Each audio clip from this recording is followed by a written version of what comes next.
أعوذ بالله من الشيطان الرجيم. بسم الله الرحمن الرحيم. الحمد لله رب العالمين، والصلاة والسلام على أشرف المرسلين وعلى آله الطيبين الطاهرين، واللعنة الدائمة على أعدائهم وظالميهم من الآن إلى قيام يوم الدين. Assalamualaikum warahmatullahi wabarakatuh. Sallu ala Muhammad wa ala Muhammad.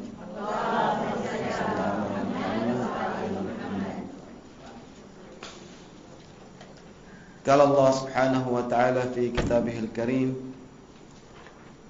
Inna Allah yuhibbut tawwabina wa yuhibbul mutatahhirin. Sadaqallahul aliyul azim. Ang pag-uusapan natin ngayon ay tungkol sa al-ghusl, ahkam al-ghusl, kung paano maliligo ang isang tao, babae man at saka lalaki. Kung ghusl ang pag-uusapan, pagligo, no? Of course, lahat tayo ay naliligo. Walang tao na, yung tatay ko, siguro isang buwan, mga 2 beses lang magano. Pero hindi man nag-ano. Oo, hindi nangangamoy. At saka, bago na, nung naging mga second year college na ako, hindi talaga lumalakad na walang tsinelas. Ayaw talaga ng tsinelas. Hindi naman. Pero sila ang mga dahilan ng bakit ang Islam natin ay hanggang ngayon ay meron pa. Dahil ang daming Hapones na napatay ng tatay ko. Sa Sulu, sa Holo, sa Siasi, sa Bungaw, ang dami. Ilang beses siya tinamaan ng hindi siya tinablan.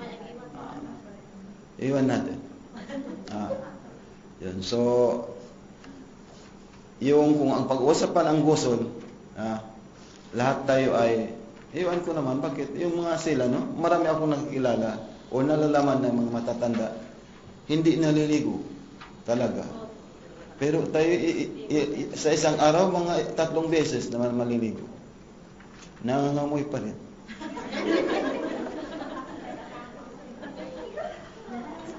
Makasalanan ko siguro. Yung mga tao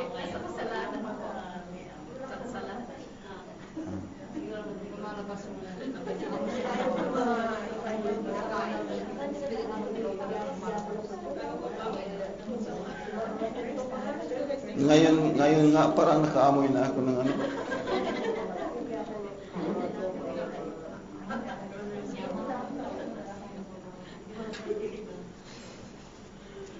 Ang Allah subhanahu wa ta'ala ay Inna Allah yuhibbut tawwabin. Ang Allah subhanahu wa ta'ala ay mahal na mahal niya talaga yung mga taong kung mayroong yung mga makasalanan, kung nakagawa sila ng kasalanan ay kaagad naghihingi sila ng kapatawaran. Hindi sila yung iniipon nilang lahat. The moment na nalalaman nila ang katotohanan, hindi nila ipagpalibay pa ang katotohanan na yan kung hindi tatanggapin nila lahat. Kasi ang katotohanan ay nandiyan sa Ahlul Bayt. Al-haqqu ma'ali wa aliyun ma'al haqq. Ang Imam Ali alayhis salam after Rasulullah, siya ang mutazassidun, huwa Qur'anun natik. Mismo siya ang Qur'an na nagsasalita. Kung ano man ang nasa loob ng Quran, yun ang ginagawa ng Imam Ali alayhis salam. Ganon din ang lahat ng Ahlul Bayt hanggang sa dumating ang 12 Imams. Alhamdulillah. So ngayon, para kung kahit papaano makapagbigay man tayo ng kasayahan sa kanya, at least wag naman tayong kuripot magsalawat. Sallu ala Muhammad wa ali Muhammad.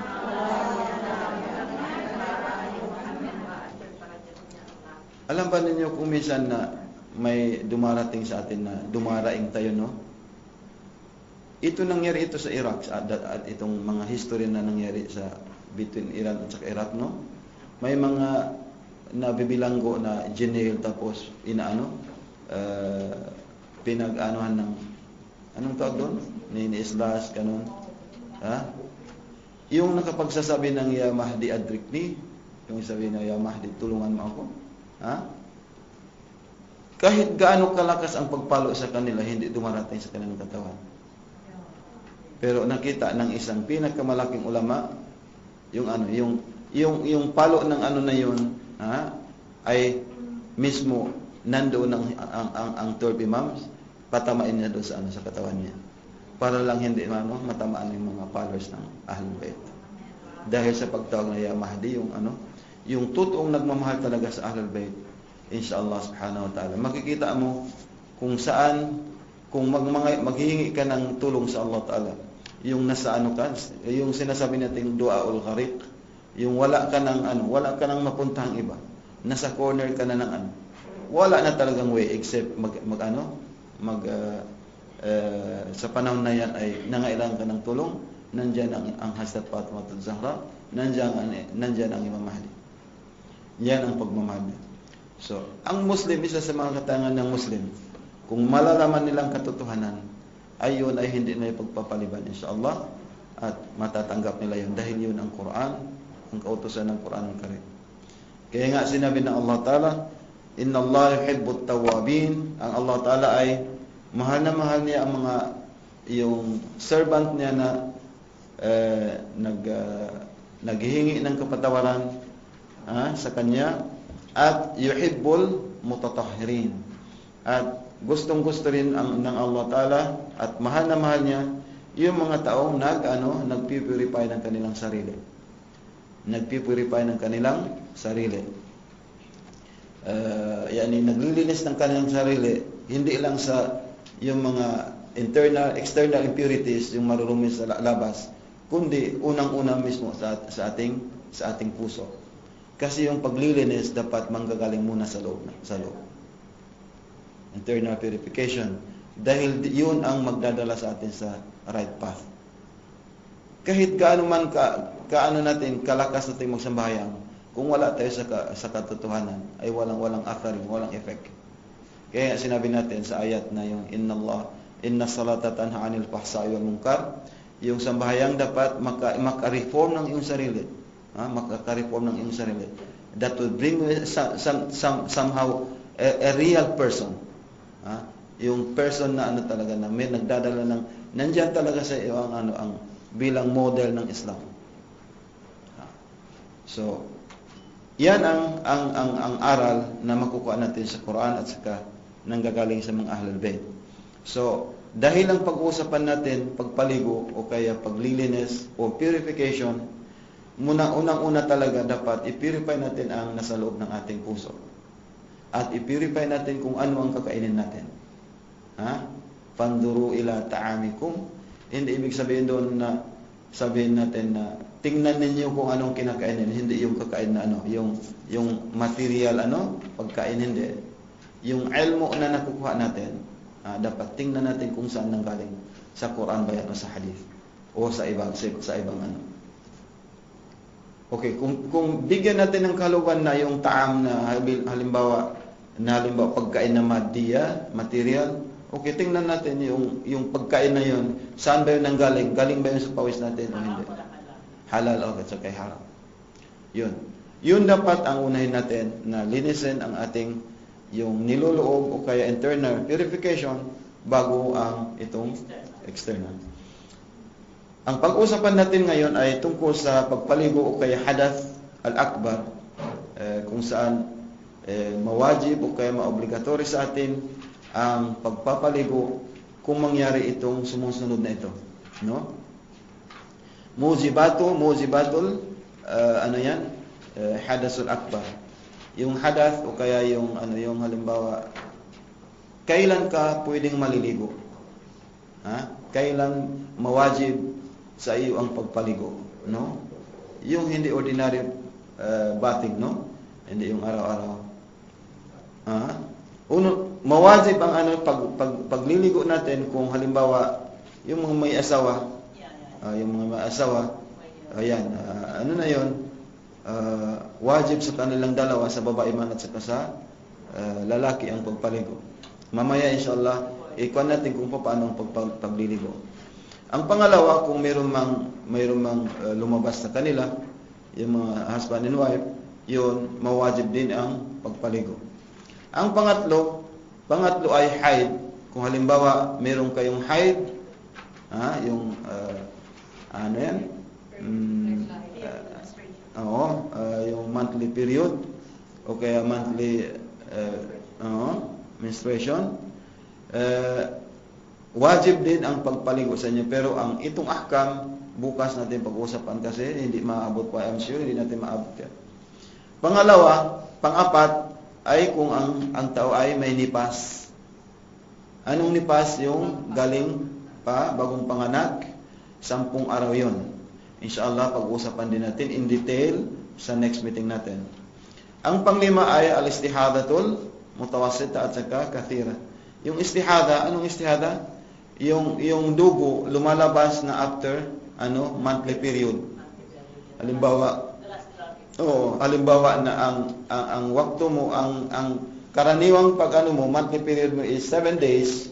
7 days, yun ang mo talaga. Kung may lumabas na 8, 9, 10, magiging istihada na yun. Ibig sabihin ng dugo na istihada, yung dugong galing sa sakit. Sakit yun. Istihada ay sakit. Itong dugo o kaya monthly period ay up to 10 days man yan. Hanggang 10 days na After 10 days, kung may dugo na lumalabas, ang pagtawag diyan ay istihada. Yung dugo na galing sa sakit. Istihada. Itong istihada, i-explain natin in detail, pero hindi pa ngayon, ahkamun nisa sa next meeting. Yung istihada may 3 klase man yan. Marami ba? Kalil, kathir, mutawassita, middle, o kaya, kalil, kakaunti lang. Itong 3 classification ng istihada, mayroon sariling ahkam o kaya hukom.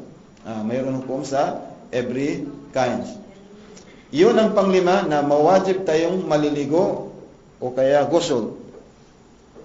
Ang pang-apat, pang-anim ay masul mayyit ba'da burdi. Halimbawa, kung mayroon patay na nahawakan mo pero yung patay na yun ay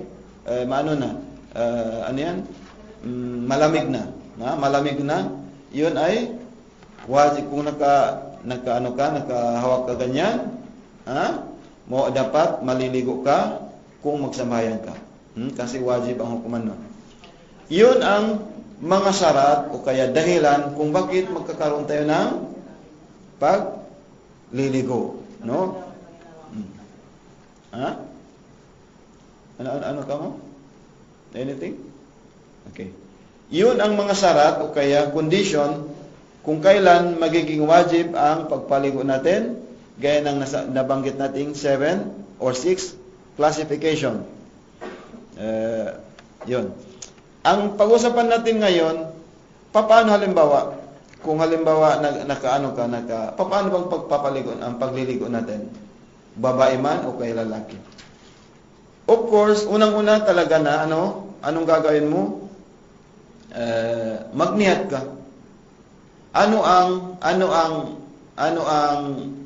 Anong type, anong klase ng ang ililigo mo ngayon, ang pagliligo mo ngayon, anong klase? What type of bathing na gagawin mo ngayon? Kung haid, dapat nandoon sa sa isipan mo na haid yun. Kung pagpaligo na junub o janaba dahil sa yung husband and wife, dapat nandoon din sa isipan mo yun. Dapat mayroong niyat. Dapat ang lahat ay mayroong niyat. Okay. Ang unang-una talaga na wajib alamin natin sa pagliligo ay ang niyat natin dapat maayos, no? Maayos ang niyat. Ang pangalawa, al-mubasharatu ikhtiyaran. Dapat yung pagliligo natin ay mubashara yung yung ano natin, yung tubig ay mag-ano talaga sa ano natin, sa skin natin, no? Walang gaya ng pag-udo, pag-abdas. Dapat kung mayroong oil dito, dapat alisin muna ng sabon. Hugasan muna bago mag-udo. Ganon din ang pagpaligo, dapat kung ano man ang magiging hadlang sa ng tubig sa ating bashara, sa ating skin, dapat maalis 'yon. Dapat maalis 'yon. Okay. 'Yun ang pangalawa. Ang pangatlo, itlaqul ma wa taharatuhu wa ibahatuhu. Yung tubig na gagamitin natin, sa pagpaligo, gaya rin ng pag-udo, dapat purified 'yun. Hindi siya mudab, hindi nahaluan ng mga juice o kaya anuman. Dapat pure water talaga, no? Pure water. Pangalawa, at dapat siya mubah. Yani hindi yung pag-aari ng ibang tao. Yani yung tubig na yun ay pag-aari ng lahat o kaya sa iyo mismo. Kung hindi pag-aari ng isang tao, dapat pag-aari ng lahat. Public water. Public use. Kung wala kang tubig, pwede ka naman maghingi sa iyong mga kaibigan. Kung kahit kaibigan mo mismo, magkaibigan kayo, kung hindi ka nagpaalam, huwag ka talagang maliligo dahil walang bisa ang yung paligo mo na 'yon. It will not mag-affect sa yung bathing. Taharatu wa ibahatu, at saka dapat hindi 'yon ninakaw, no? Kaya nga mubah. Dapat hindi 'yon ninakaw ang tubig na 'yon. Halimbawa, tubig ng government. Yung without knowing, without the knowledge of the water district, kumuha ka ng yun ay mabibilang pagnanakaw. Hindi yun pwedeng gamitin sa pagligo at saka pag-wudu dahil magiging batalangan natin. Ang wudu pwede, pero yung kagagawa na yun ay haram. Pwede ang hindi magiging pero haram ang nagagawa ka ng haram sa Islam. So mayroon kang kasalanan.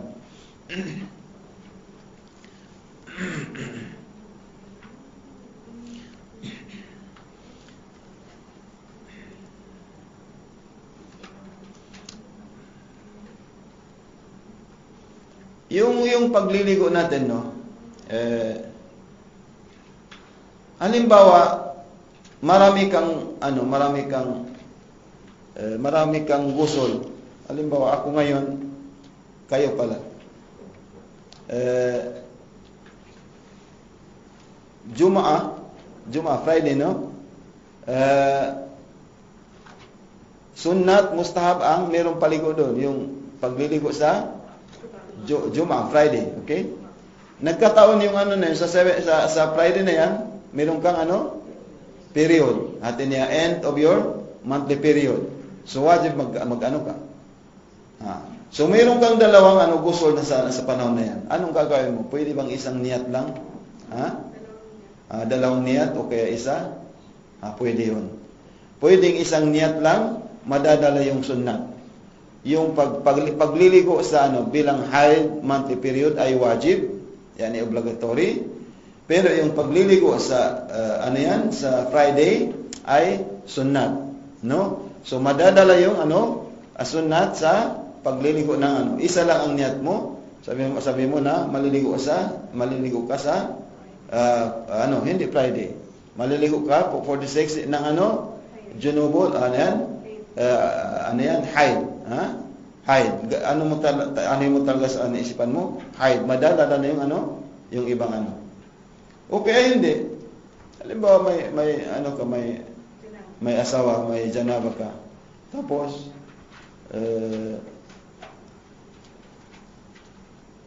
nagkataon may bisita ka.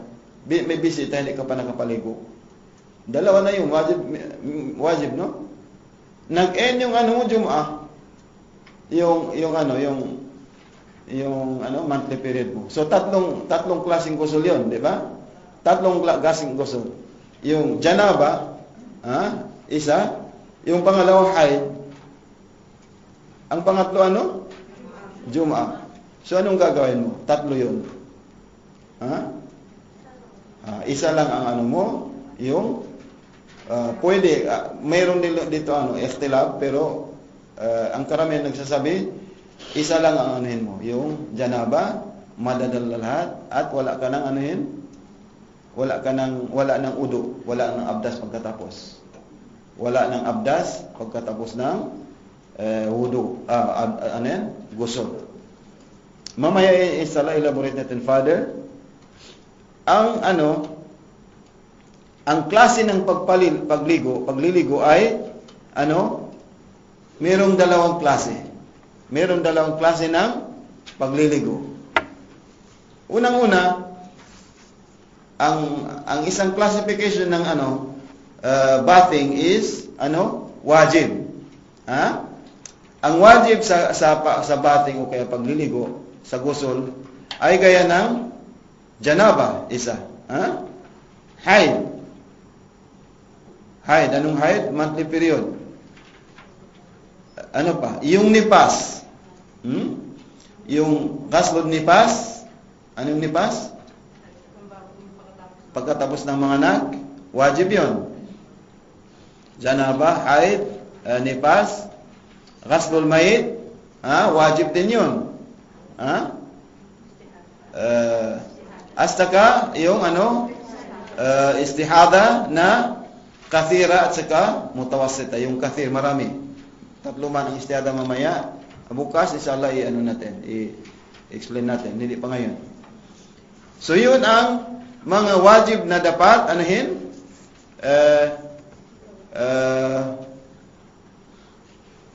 i-consider natin sa pagliligo. Mayroon pang isang klase, yung sunnat. Klase ng pangalawa ay sunnat o kaya mustahab, hindi wajib. Gaya ng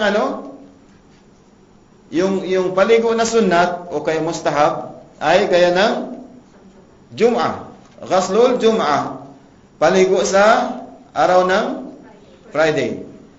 Sunnat na sa sunrise bago maglabas ang araw, tapos hanggang sa hindi pa magguro, hindi pa mag-sunset. Pero ang pinakasunnat nun ay from sunset up to zawal, before khutbah ng araw ng Jum'ah. Yun ang pinakasunnat na maliligo tayo.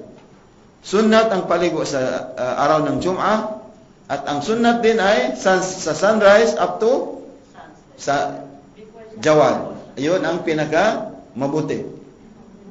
Yun ang Jum'ah. Meron pang ghuslul Eidain. Ghuslul Eidain.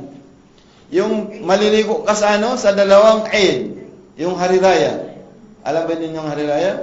Maguindanao alam nila. Tausug alam din nila. Hari Raya, yung Eid al-Fitri na pagsasambayang after successfully done sa 30 days ng Ramadan. Before kayo magsambayang sa Eid al-Fitri, maliligo tayo muna, pero sunnat ang hukom noon. Sunnat ang hukom. Ang isa pangalawa sa Eid al-Adha, yani Eid al-Adha, yung paligo na sa pagsambayang saan? Sa araw ng 10 of Zulhijjah. Yung paghaji ng mga tao. Pagsambayan tayo doon sa atin, Hijjul Fuqara yun. Yung paghaji ng mga miskin sa masjid lang. So, before tayo punta sa masjid para magsambayang, maliligo muna tayo, pero sunnat ang hukom noon. Maliban pa doon, mayroon pang sunnat gaya ng first night ng Ramadan. First night ng Ramadan dapat maliligo tayo, pero sunnat din. First night ng Ramadan, 19 ng Ramadan. Anong 19 na 'yon? Lailatul Qadar. 'Yun ang alin 'yun? 'Yun ang ano ng Imam Ali alayhi salam sa masjid, di ba? Yung inano siya ni Muljam al-La'in, Abdurrahman ibn Muljam. Abdurrahman ibn Muljam ang nag-ano sa kanya sa masjid, sa loob mismo ng masjid. Tinaga siya sa ulo. Tapos yung ano niya, yung ginamit sa ano, mayroon pang lason. Yung knife na ginamit ay mayroong lason, poison. Okay. First ng Ramadan, first night, 19 ng Ramadan, 21 ng Ramadan, at ano, 23 ng Ramadan. 23 ng Ramadan. Ang lahat na yan ay sunnat na ano, maliligo tayo. Hindi wajib, sunnat. Ang lahat ng yan, kung maliligo tayo, sabi ng hadis, parang yung ano, yung parang yung dumi sa ating katawan ay mawawala. Sabi niya, ikakaalis yun, ikadidak ng ano natin, ng junub. Anong junub? Dusa, kasalanan. Maano yun, unti-unti yun mawawala ang kasalanan natin dahil sa paliligo lang. Pero mayroong hadis din, ikhtilaf din doon. From 20 up to 30 ng Ramadan, kung kaya mo ay maliligo ka rin. Sunnat din ang maliligo ka. At sunnat yun mag-retire ka sa masjid. Kung mga lalaki halimbawa, mag-itikap sila sa masjid. Ibig sabihin, kung doon palakasin mo ang pag-ibadat, ang pagsambayang, o kaya pag-zikir, o kaya pagbasa ng Quran, dapat tindihan mo pa, lakasan mo pa. Yan, sa 20 up to last ng Ramadan. Ano pa? Sunnat pa rin ang pagpaligo sa ano, yung Eid al-Qadir. 18 na ano? Hindi.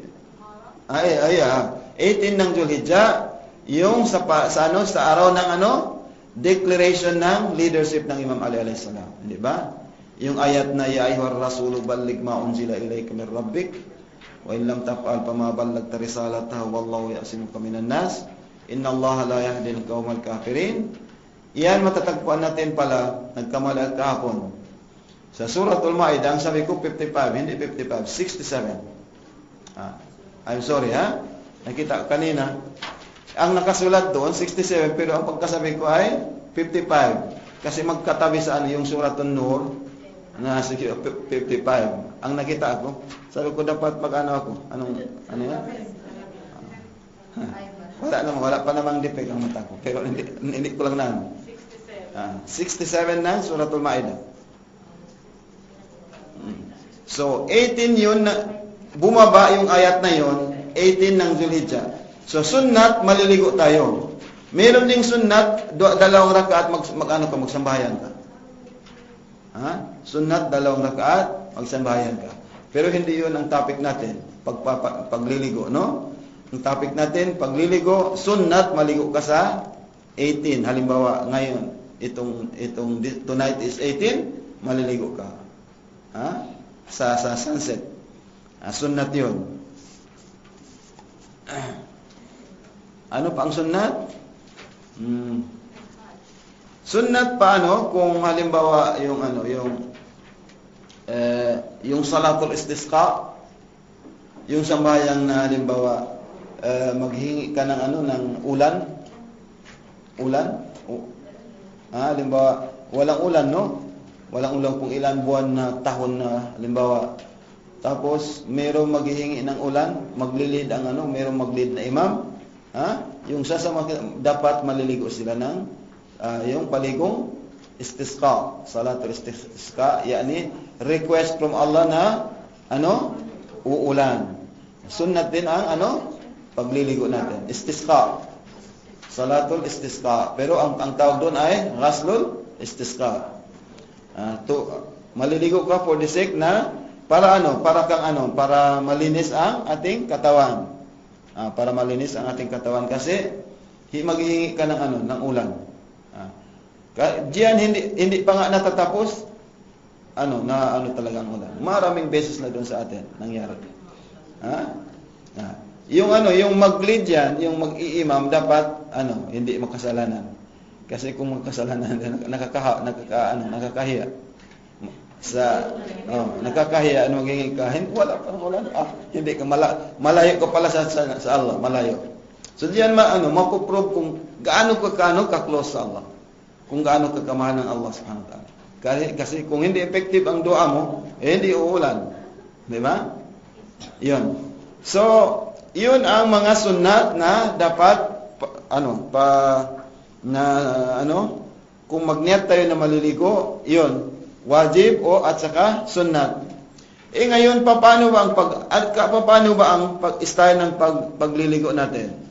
Is it yung ordinarily na pupunta ka sa tubig at saka maligo ka na lang?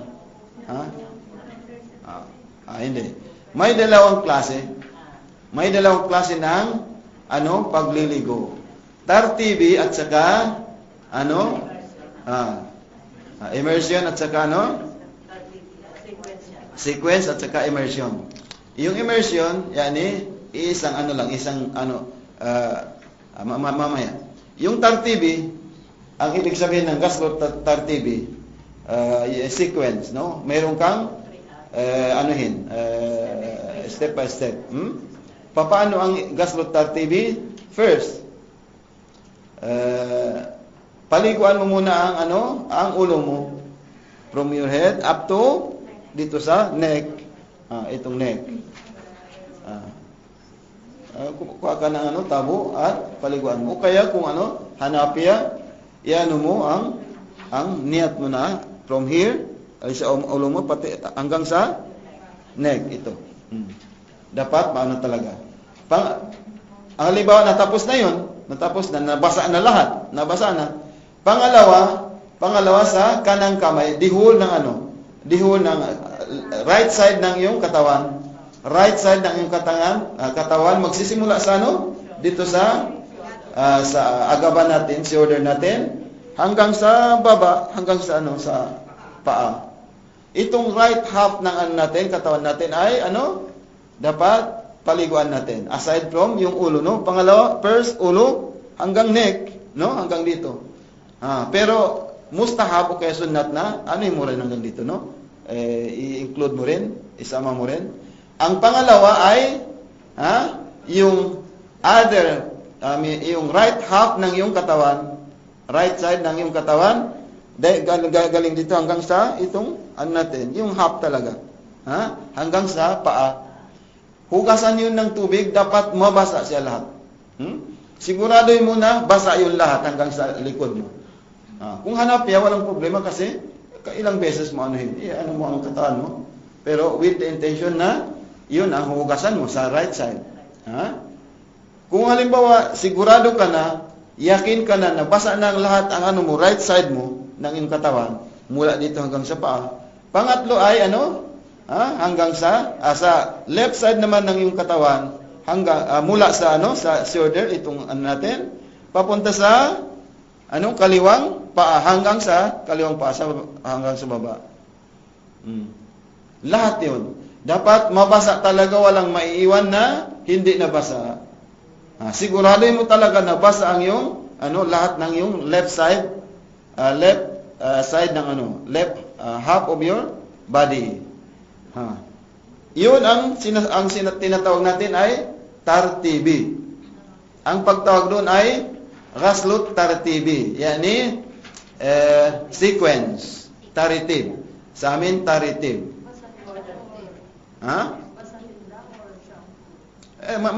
Darating tayo. Yun ang halimbawa, basahin natin ng tubig, paano ka maliligo na hindi ordinaryong paligo? Kasi pero may niyat ka dapat may intention ka, may niyat ka. Anong paligo mo? Halimbawa haid. Ang haid na yung maliligo ka para sa Allah subhanahu wa ta'ala, walang iba. Para sa Allah ta'ala. Para malinis ka, makalapit ka sa Allah ta'ala. Para sa paglilinis at makalapit ka sa Allah ta'ala. Mag-start ka na basahin mo ng ganun. Ng tubig, tubig. Gaya ng sinabi natin, yung mo dyan, hindi yung yung tubig na ninakaw. Dapat pure, mubah, at saka hindi magsum. Hindi yung ninakaw, kinuha na walang paalam. At saka dapat mutlakul ma, yung pure water, hindi yung mayroong kahalo. Di ba? Okay. Kahit ilang tabo. Kahit ilang tabo, kahit kahit ilang baril, halimbawa. Yun ang pangalawa. First, huwag ninyong kalimutan na ito muna. Pangalawa itong right half ng yung left side, hanggang dito lahat, papunta roon sa paa. Pangatlo ay dito hanggang sa left side ng yung katawan. Tapos na yun ang sinasabi natin, tartibi. Ang pangalawa ay gaslol, ertimasi. Ertimasi, halimbawa, hindi yung tartibi, yung halimbawa na may order na gagawin ka first, second, third. Hindi. Halimbawa, ang bahay mo nasa dagat. Nasa dagat ka. Kasi pinanganak ka doon sa gusto mong sa dagat. Diretso ka sa tubig, o sa dagat. Nasa pantalan ka na, no? Magnet ka na, sabi mo, okay. Diretso ka sa tubig, mag-jackknife ka na doon. Pagdating mo, may niyat ka na ang yung gaslo mo, yung bating pagliligo mo na yun ay ertimasi. The moment nakaano ka na sa tubig, lumubog ka na doon sa tubig, no? Sa dagat, o kaya sa tubig, paglabas mo, tahir ka na. Oo, dapat yung hindi yung hanggang dito lang, yung ito hindi. Dapat yung lahat ng katawan mo, from head up to feet, up to dapat at one time, mag-ano sa tubig? Duf'atan wahida. Ang sabi nila, duf'a wahida. Tubig man o kaya dagat. Yun kung halimbawa tamad ka na magganon-ganon, marami ka pa, diretso ka na sa tubig. Pero hindi naman yung tubig hanggang dito lang, hindi yung hanggang dito lang. Hindi pwede. Halimbawa kung dapat yung pag-reach ninyo sa pagdating niyo sa tubig, lahat ng iyong katawan nandoon lahat sa tubig, no? Duf'a wahida. Hindi yung hanggang dito lang, lumuksok ka sa tubig, hanggang dito lang, tapos doon ka na kayo ganyan. Hindi yung pwede. Hindi pwede. Hindi yung mabibilang na duf'a wahida. Dapat malalim ang tubig o kaya dagat. Nakuha ninyo? Yun ang pangalawang klase ng pagliligo. Duf'a wahida. Lawa basta malalim.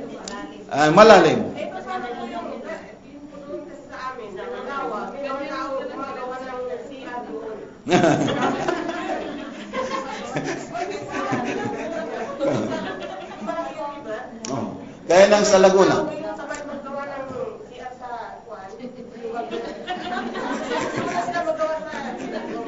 Sabihin ko sa iyo, commercial, no? I-support to yan. Alam mo, in 1983, pumunta kami sa Marawi. Yung saan yung malaki man ang lake nun, no? Nabigla talaga ako. You know why? Nag-uda akong kabdas. Pagtingin ko kanya, nandoon So, tumayo ako. Doon nakita ko pa ang puwet niya. So, bakit sa ito? First time ko yun. Pagtingin ko doon sa kasi kuwaman niya, no? Halimbawa ito, malakas ang agos, no? Doon sa kabila, meron din pero malalim yun. Kung walang problema, no problem. Okay? Mag-jackknife ka sa tubig, basta sa malalim. Yung halimbawa, kung magtawi ka, mag-ano sa'yo, no? Kung malalim, kahit mayroon nag-ihi man doon o kaya nagtae, hindi yung magiging najis. Hindi lang ganun. Dapat hindi. Kasi sa kung nandito ka lang doon, yung natin, no? Yung halimbawa tubig na walang running water, hindi running siya. Kung marami siya, hindi siya magiging najis. Kung hindi maiiba ang tatlong klase. Ano yan? Yung lasa, amoy at saka kulay ng Kung hindi yung at saka maraming kuro yun, marami talaga, walang problema. Hindi najis ang tubig. Pero kung minsan na pag ganja ko nakita. Ayun, yun ang problema. Pero in terms of yung nijasa, no, purity, pure, tubig yun, tahir yun. Except kung may halimbawa, nakadikit sa'yo ang problema. Swimming pool. Swimming pool. Marami. Maraming tao pero walang agusan. Walang agusan. Pure ang kuwan. Ang tubig marami. Mataas siya, malalim. Walang problema. Lumuksok ka doon, Anuhin mo lang yung tatlo ha, yung kulay, amoy at saka lasa. Walang problema, walang problema. Basta yung lasang tubig nandoon pa rin, amoy at saka at hindi siya kaunti, marami talaga. Nakuha ninyo.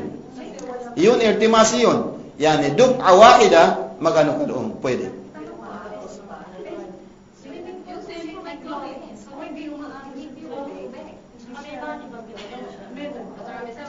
Bakit? May chlorine bang kuha ng tubig? So, kung anong pagtawag doon? Chlorine ba yun o tubig? Tubig pa rin. May amoy, no? Hindi original na tubig? Okay, hindi pwede.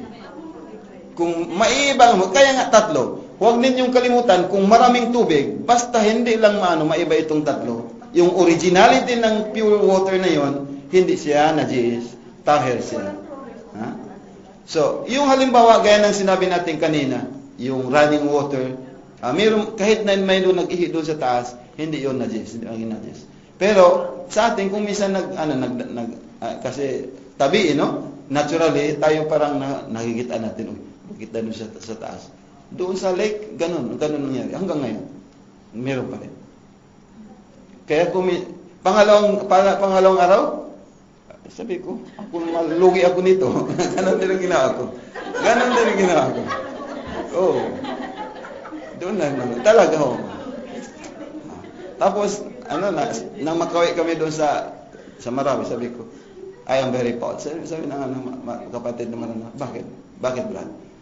For the first time. Sabi na, ano yun? Sabi ko, nakakopya na ako sa inyo. So, pwede yun, no?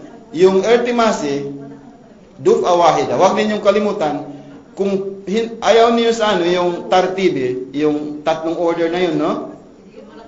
Pwede kayong magdiretso na lang sa tubig o kaya sa dagat. Pero with the condition, malalim yung dagat. At saka kung mag-touch yung body mo sa sa dagat na yun o kaya tubig, dapat lulubog lahat.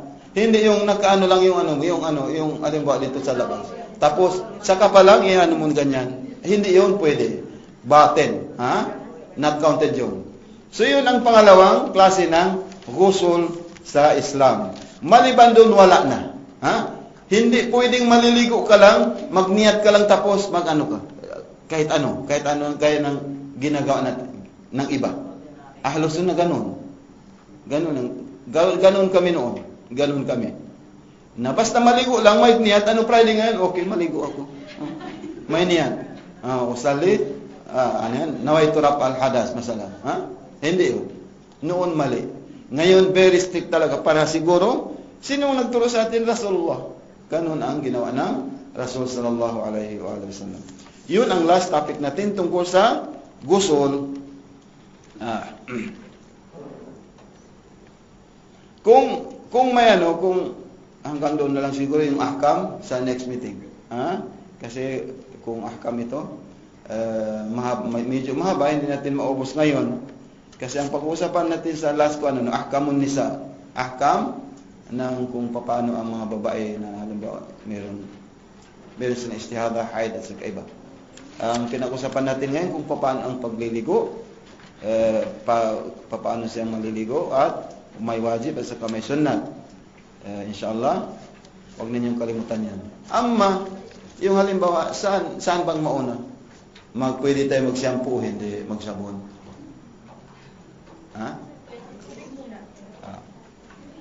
Meron ditong kasi nabanggit din namin ito, natanong din namin. First of all, pwede kang maglinis muna ng iyong katawan. Pwede kang maglinis muna. Ibig sabihin na maglinis, alisin muna kung ano ang narapat, alisin sa katawan natin. Mag-shampoo ka man o magsabon, pero hindi yung ginawa natin, yung sinabi natin. Pagkatapos doon, magniyat ka na ng pagliligo. Following that, yung isa o kaya pangalawa. Pwede kang maligo muna ng sabon o kaya shampoo, paglilinis. Hindi yung paligo hindi yung purification. Paglilinis lang yon. Pwede din. Kung minsan hindi. Kung ako minsan tinatamad ako, maliligo lang, walang sabon, walang shampoo. Sabi ng bakit walang amoy? Sabi ko, hindi, diretso lang. Kasi, kasi, especially kung halimbawa, subo, nakakatamad. Nakakatamad talaga kasi,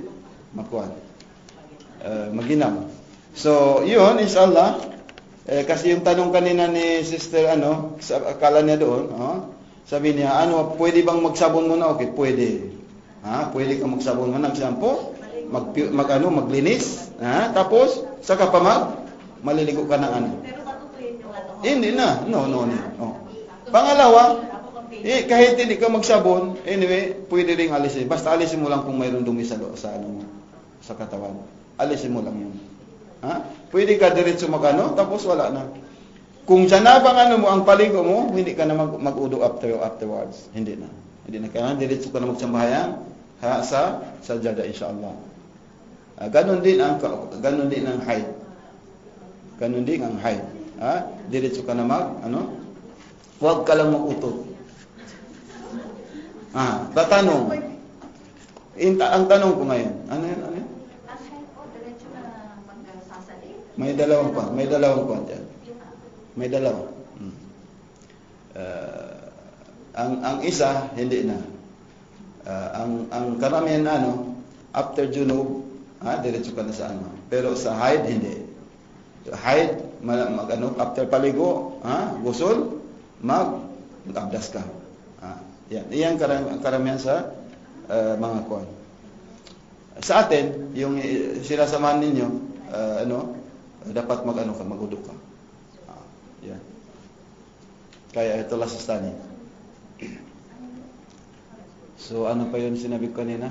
Nakautot ka. Nakautot ka, pero tapos ka na nag-udok. Naggusol. Nagkuha ka na ng towel. Nagutot ka. Jana ba ito, no? Anong mangyari? Batal ang pagliligo mo o kaya anong batal? Ikaw. Magudok ka. Hindi batal ang gusol, pero batal yung ayin mo. Dapat mag-ail ka before magsambahayan. Tanong po siya. Okay. Kung wari, nagkukusol ang isang tao, tapos na ulo niya at kailan niya, nakatoilet siya, okay? Nagpas siya, okay? Tapos kinontinue niya, ikana. Walang problem. Pwede yun. Basta sigurado Pero anong mangyayari doon? Magudo siya. Okay. Almost finished na natin. Ano pa, may question? Medyo maligaya tayo ngayon ano pa? Dalawa. Kasi no, what I mean, my other way, yung di ba yung 3 parts, okay? Right and Left. Pwede ba yung sa shower, hindi sa dagat or sa okay? Sa shower, okay? Pwede ba yung diretso, like one whole body? Hindi pwede. Dalawa lang klase. Either tartibi o kaya iltimasi. Yung tartibi yung isa, dalawa, tatlo, no? Yung sinabi natin kanina, yung dufa wahida. Halimbawa diretso ka sa lawa man o kaya tubig man o kaya dagat. Pero siguraduhin mo, yung at the same time, ka, basa ka lahat. Hindi yung ang kamay mo nakaganyan. Hindi pwede yun. Pangatlo, wala na. There's no other. There's no number 3. Wala. Okay? Isa lang, dalawa lang. Yung the whole body, yun ang ng Ahlus Sunnah. Hindi sa atin yun. Walhamdulillahi Rabbil Alamin. Wa sallallahu ala Muhammad wa alihi at-tahirin. Allahumma salli ala Muhammad wa ajil farajahu.